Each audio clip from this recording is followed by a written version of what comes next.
Celý svet informačných technológií dneska prechádza dramatickou zmenou. Veľmi intenzívne sa hovorí o tzv. Cloud computingu.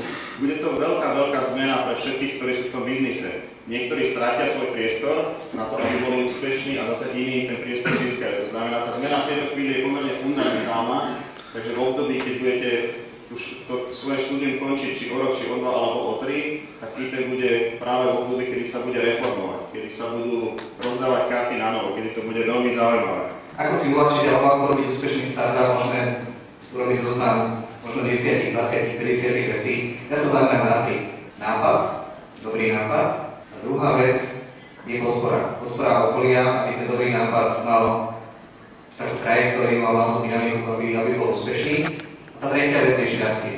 Aj keď dokáže byť veľmi pestrofarebný a zaujímavý aj pre ženy, nie sa čoho báť. A mám zo svojho okolia niekoľko prípadov, keď sa ženám dokázali vybudovať ohromné startupy, ktoré dneska fungujú ako veľmi pre spoločnosti.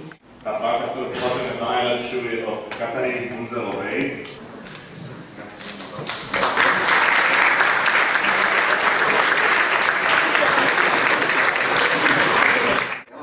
Len 5 minút poviem, čo by sme od vás očakávali a potom to necháme na približne 20-25 minút práci v skupinách. My s Petrom budeme pri tom začiatku, aby sme vedeli, či potrebujete pomôcť, či ste to chytili za správny koniec.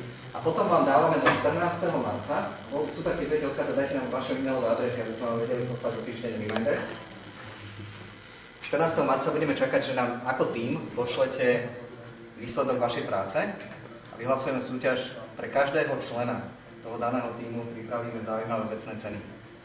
Potom vás pozveme ten víťazný tým k nám do firmy, aby ste videli vlastne aj tú perspektívu z tej druhej strany, aby ste mali možnosť vidieť Petra v práci, aby ste mali vidieť Martinu a jej tým. To ešte to malo sa vidieť.